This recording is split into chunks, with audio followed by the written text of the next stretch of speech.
Casa Museo Sartori a Casteldario, da domenica 17 settembre alle ore 11, si inaugura l'importante rassegna La stampa d'arte a Mantova dal 1800 ad oggi.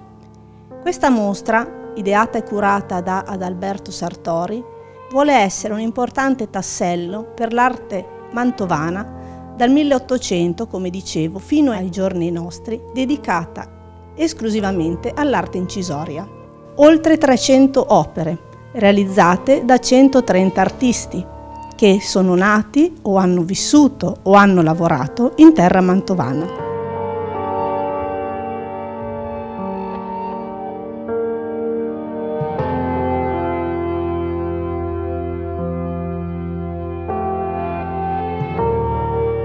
Adalberto Sartori ha sempre voluto realizzare un'importante mostra dedicata alla grafica mantovana, sua grande passione.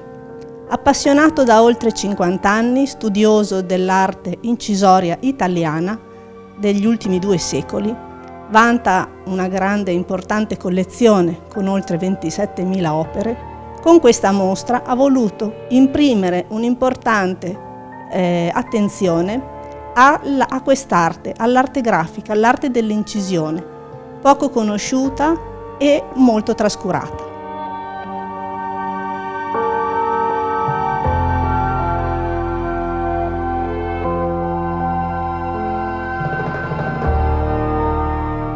Il catalogo si sviluppa in ordine cronologico, quindi gli artisti sono catalogati non in ordine alfabetico, ma in ordine di data di nascita. Questo per rendere la possibilità di sfogliare questo libro e di addentrarsi nelle tecniche dell'incisione, vedendo come si sono sviluppate nel corso dei secoli. Anche perché nell'Ottocento erano soprattutto riproduzioni di immagini, di dipinti, di luoghi, quindi davano la possibilità di diffondere quello che non si poteva vedere coi propri occhi, ma vederle attraverso le loro illustrazioni. Mentre dal Novecento in avanti l'incisione è diventata anche un'arte di sperimentazione, un'arte dove non solo si voleva riprodurre, ma si portava il proprio pensiero, il proprio desiderio, la propria arte grafica, la propria poesia.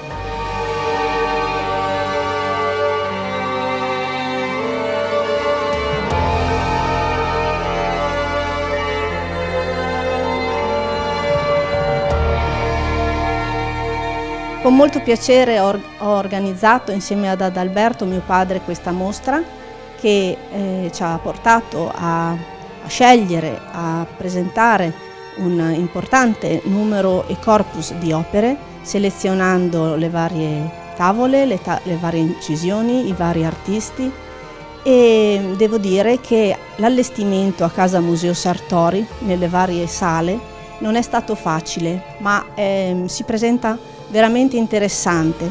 Gli artisti sono suddivisi per periodo, si possono quindi ammirare artisti che lavoravano contemporaneamente e questo facilita la lettura della mostra. L'allestimento è stato curato da Maria Gabriella Savoia e da Augusto Bosi e devo dire che 300 e passa opere è veramente un numero importante.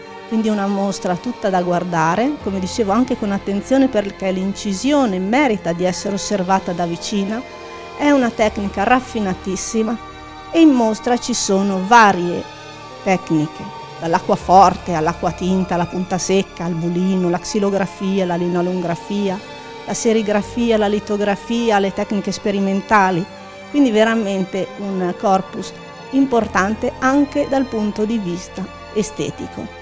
Vi aspettiamo con piacere domenica 17 settembre all'inaugurazione alle ore 11 e per chi non potrà esserci ricordo che la mostra sarà aperta al pubblico fino a domenica 15 ottobre.